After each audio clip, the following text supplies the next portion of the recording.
Halo, apa kabar netizen semuanya?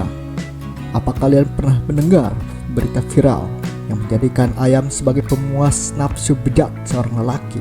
Ini merupakan perbuatan yang menjijikkan yang telah ada. Kali ini saya akan memberikan informasi tentang kebiadaban manusia yang merupakan orangutan sebagai budak seks pada tahun 1996 sampai 2003. Orangutan yang dijadikan budak seks diberi nama dengan nama Pony. Pony adalah orangutan yang merupakan korban dari kebiadaban manusia. Pony menjadikan korban perbudakan seks manusia di rumah bordel di desa Karangpangi, Katingan, Kalimantan Tengah. Pony dijadikan PSK untuk memuaskan nafsu birahi para lelaki hidung belang, penyuka seks beradrenalin yang berbeda. Pony adalah orangutan liar yang ditemukan sejak kecil oleh pemiliknya, lalu dirawat hingga tumbuh besar pada 1996. Pony mulai dieksploitasi secara seksual oleh pemiliknya. Dia dicukur habis bulunya, diberi pakaian layaknya manusia, dan diajari bagaimana menggoda pengunjung rumah bordil. Hingga akhirnya Pony mahir melakukannya, baik dalam seks maupun teknik menggoda pelanggan. Fisik dan kesehatan mental Pony menjadi terganggu karena bulu-bulunya rutin dicukur habis. Dia menderita digigit nyamuk. Dalam hal seks, Pony tidak melayani seorang pria dalam sehari. Konon, lebih dari 3 pria perharinya.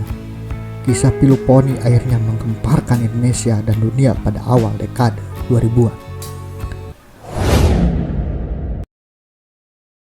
Berbagai upaya untuk menyelamatkan Pony dari dunia gelap manusia juga diupayakan, namun nihil.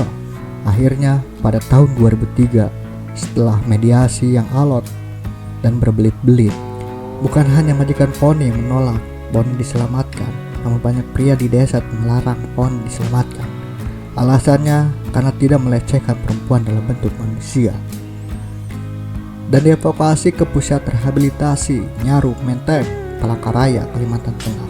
Jadi Pony dieksploitasi secara seksual dalam 7 tahun, diyakini sejak tahun 1996 hingga 2003.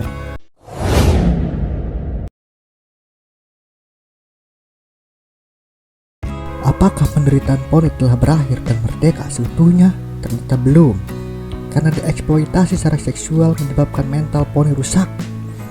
Saat awal-awal tinggal di pusat rehabilitasi, Pony akan bergaya yang menggoda untuk menarik perhatian para petugas pria. Pony masih merasa terbiasa dengan hal tersebut dan merasa dirinya masih dijadikan bahan pemuas nafsu.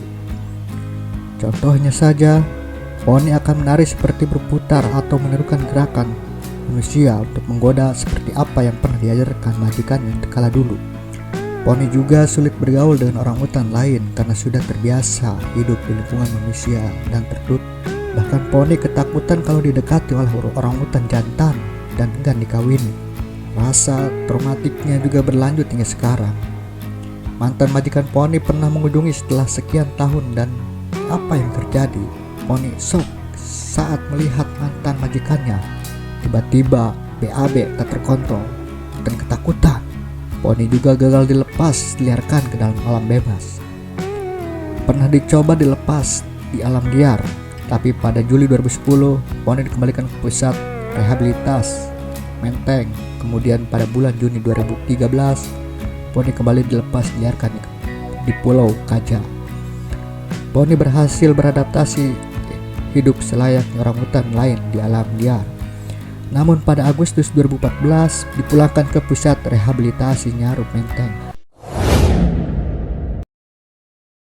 Apa yang terjadi pada Pony adalah efek pada hewan dari persetubuhan antara manusia dengan hewan. Psikologi mereka pun rusak dan rentan terhadap penyakit menular seksual. Bagaimana dengan efek manusia? Sama saja, psikologi rusak dan rentan terhadap penyakit menular seksual. Manusia yang menyetubuhi hewan, entah karena psikologinya atau adrenalin yang berujung candu, sudah dipastikan psikologinya rusak karena mengalami penyelewengan moral. yakni nafsu seks pada hewan. Ini di luar konteks manusia dan dikhawatirkan dapat menularkan penyakit mental atau penyakit kelamin pada manusia lain.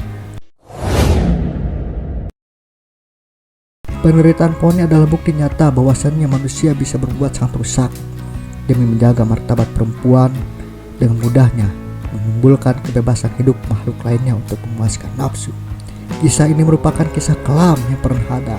Semoga dengan adanya kisah ini kita dapat mengambil hikmah dari kejadian ini, agar kejadian yang menjijikan ini tidak terjadi kembali. Semoga informasi ini bermanfaat untuk kalian semua dan terima kasih.